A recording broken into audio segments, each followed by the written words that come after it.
Okay, once again, good evening, people. Good evening, brothers and sisters.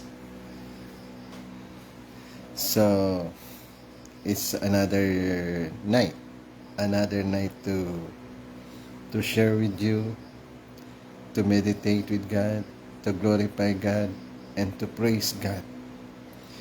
So, it is really wonderful. No, it's really wonderful to really meditate on God, then to think about God, to talk about God, and to reflect about God. Because the bottom line is God is our Heavenly Father. And then we have only one home, and that is the earth that God created for us, for every one of us. That's supposed to be, this earth will become the dwelling place of God's kingdom, the dwelling place of the kingdom of heaven on earth. That means this place is meant to be the kingdom of heaven on earth. So, when it will be, it depends on us. It depends on our collaboration. It depends on our participation with God. If we participate artistically, sincerely to God, then we could realize the kingdom of heaven very soon. So much about that. No? So let's talk about God's love and sin. So, before talking about God's love, let us first talk about the impact of sin, because we have to know the impact of sin. First and foremost, we have to understand that sin is violation of God's law, violation of God's love, violation of heavenly law, and then in another way around, it is rebellion against God. Because when we look at sin, before sin happened, in the heart of Lucifer, in the heart and mind of Lucifer, there was the jealousy. There was the thinking of becoming more superior than Adam and Eve. Then eventually he says to himself, I will ascend to heaven. I will ascend more than God. So that means he didn't only rebel, but also think about that he is God.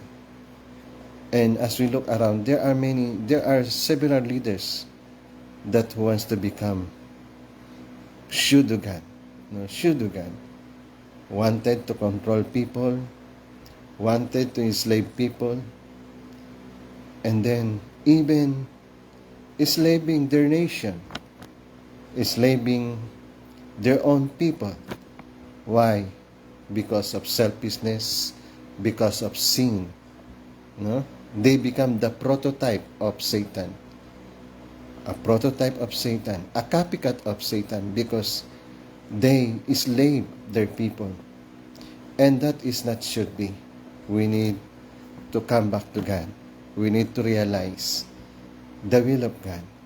So therefore, sin is the danger to our spiritual health, the danger in our life of faith, the danger in this world. So first and foremost, in order to build the kingdom of heaven, we need to eradicate, to eliminate sin. Any kind of sin, any form of sin, whether it is very small, it should be eliminated. I remember the word of our Lord and Savior Jesus Christ said, that is from Matthew, said, unless you pay the last penny, unless you pay the last penny, then you cannot come to God. Unless you didn't make amends to your brothers and sisters, then you cannot offer. So that means when we want to come back to God, that means there must be a total purification of ourselves. There must be a total cleanliness of ourselves in going back to God. And how it would happen? How can I become clean? How are you going to become clean? There is only one way. God's solution for that sinfulness, God's solution for that in that impurity, there is only one way, and that is our Lord and Savior Jesus Christ. We need to accept our Lord and Savior Jesus Christ in our life. The moment we pronounce that we love God, we love our Lord Jesus Christ, we accepted our Lord Jesus Christ, then what would happen? We became clean as a snow. That means all sins are taken away, and then we can start a new life. But first and foremost, we need to repent.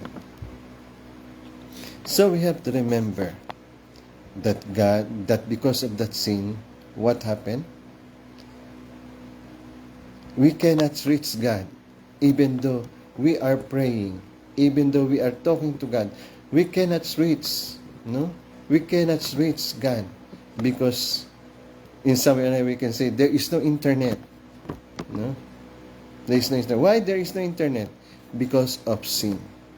Because of sin, our connection to God was cut off. Even though how much we sent message, how much we sent anything that we want, it cannot reach God. Why? Because of our sins.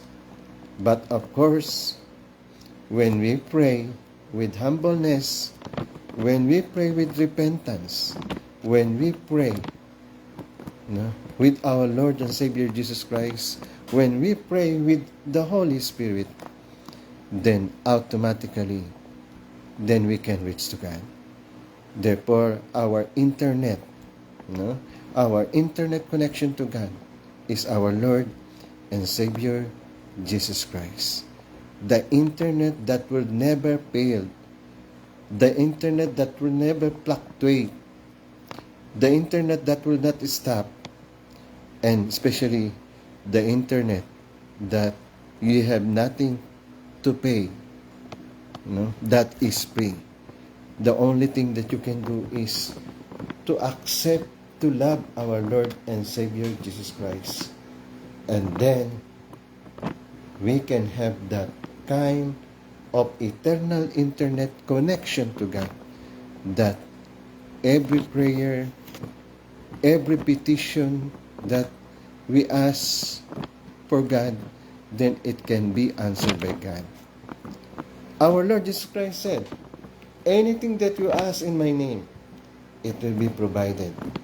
Anything you ask in my name, it will be provided. But first and foremost, we have to check the level of our relationship with our Lord Jesus Christ. We need to check our level of relationship to our Heavenly Father. We need to check out the level of our relationship to the Holy Spirit. There must be a concrete relationship with our Heavenly Father. There must be a concrete relationship with our Lord and Savior Jesus Christ. There must be a concrete with the Holy Spirit. We cannot tap our connection to anything else. Otherwise, it will not reach God. The only connection that is available for us to reach God, that is our Lord and Savior Jesus Christ, the Holy Spirit. Then, first and foremost, we need to love and obey our Lord and Savior Jesus Christ. Then, upon that foundation, then our relationship to God will be restored. We can go back to God smoothly. We can talk to God, without any hindrances. That means we can talk to God, that God can hear our prayer, God can answer our prayer, because The best way to do that is we need to establish a proper connection with God, a proper connection with our Lord and Savior Jesus Christ, a proper connection with the Holy Spirit.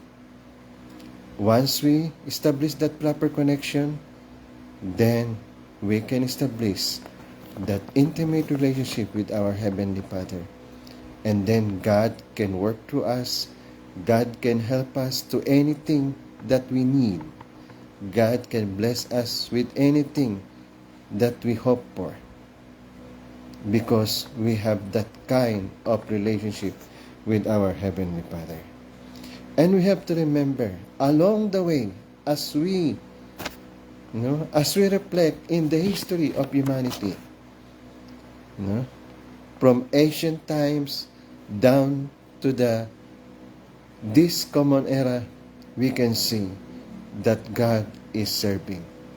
God is eternally serving. God is giving us. God is never failing us. Just like providing us with oxygen, providing us with the nature and climate, and all those things is a part of the provision of God, that we can say that God, even though we are as sinners, even though we neglect God, even though we take for granted God, but God is still there serving. So that means we need to make amends. We need to reciprocate that love of God.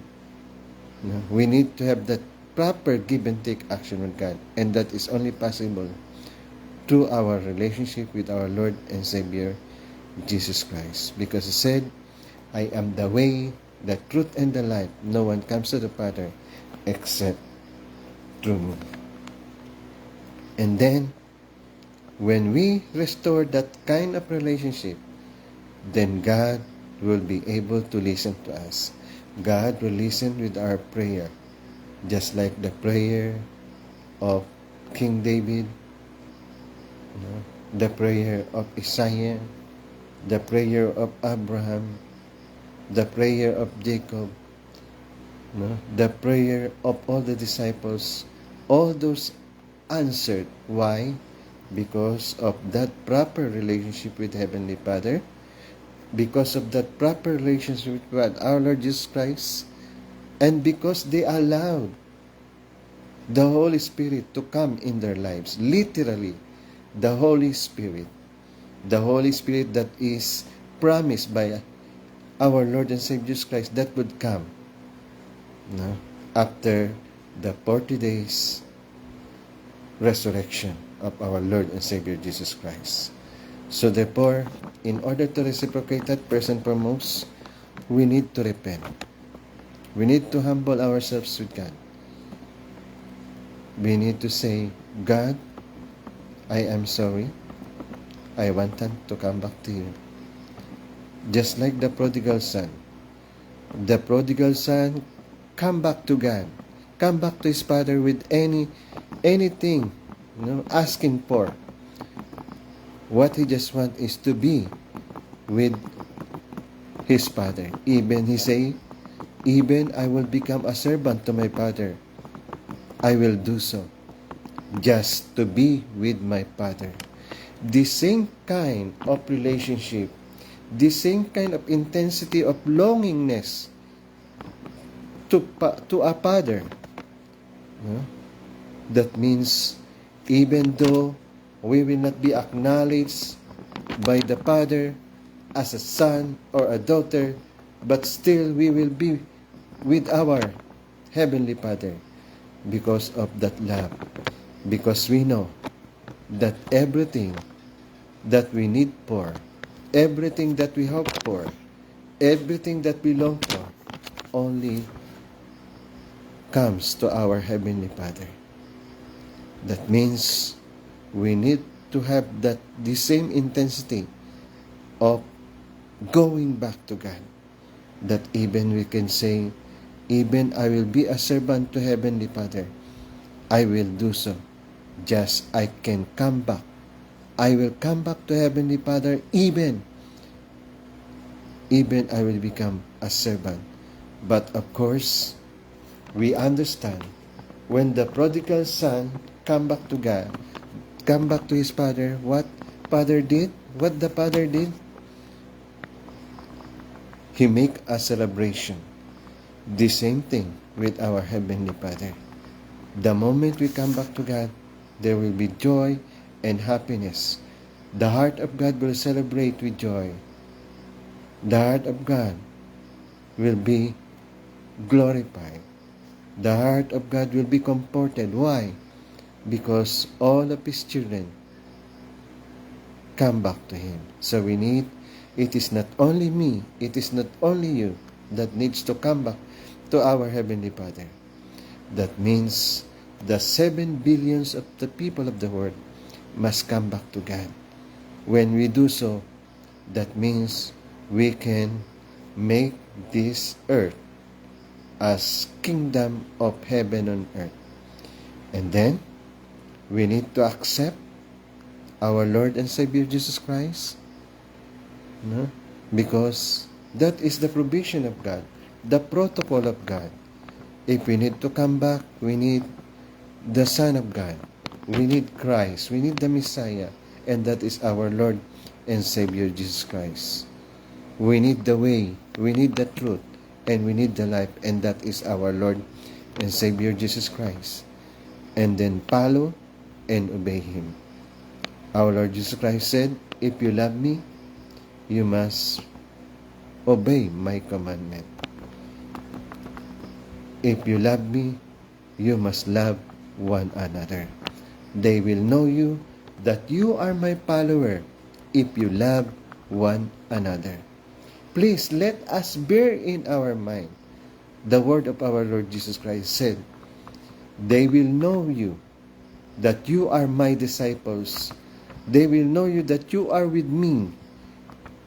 They will know that you believe in me because you love one another. So that means the trademark, the mark of being one with our Heavenly Father, being one with the Holy Spirit, being one with our Lord Jesus Christ is by loving and serving one another. And then, of course, we need to reform our way of life from evilness to godliness. And then we need to recreate ourselves to be Christ-like, to become the image and reflection of God. That means we need to resonate, we need to reflect the image and likeness of God. And then after that, after doing everything that means we need to participate in building the kingdom of heaven on earth. Then I tell you, if we start now, if all the billions of people start now, then we can see the kingdom of heaven within 40 years. We don't need that nuclear bomb. We don't need that ballistic missiles. We don't need that stealth fighter. Why? Because we are living as one family under God. We are loving one another. We are serving one another. Because the joy of God is when we see all people are living and loving one another. Living in service to one another. Living and loving to one another. Because that is the hope and joy of God. When we do that, that means if our Lord Jesus Christ arrived in that situation, that we are loving and serving one another. And then the Lord will say, good work, my servant. Good work, my son. And then God will be happy. Everyone will be happy. No? There will be no point for God to destroy the earth. There will be no point to God to execute punishment. Suppose you are God, right? Think about this. Suppose you are God, and then you left, no? You left the word and say, okay, do these things, and then you arrive in the word that everybody is happy. Everybody is living and loving one another. Everybody is loving God. Everybody is following God.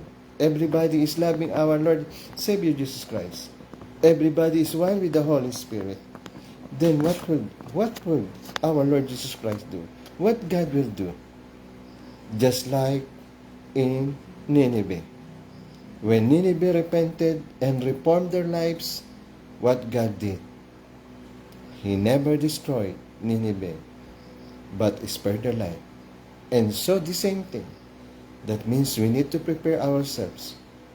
How we can prepare ourselves before the coming of our Lord Jesus Christ is to build the kingdom of heaven. To become a good. Everybody should become good. Everybody will not think, oh, I will be the one to be saved. Oh, we are the one to be saved. No.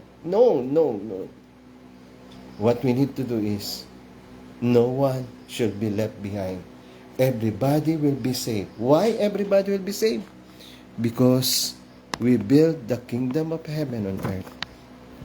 And that is, right? That is the words of our Lord Jesus Christ. When He say, I gave talents, and then He left, the master left, after giving the talents. And then He expect that those servants with talents will do everything before the master will come back. And so with us, because the Lord Jesus Christ said, I give you the keys of the kingdom of heaven. Whatever you do, what you bind on earth shall be bound in heaven. What you loose on earth shall be loosed on heaven. Therefore, if you want to save your mother, your father, your sister, your friend, your cousin,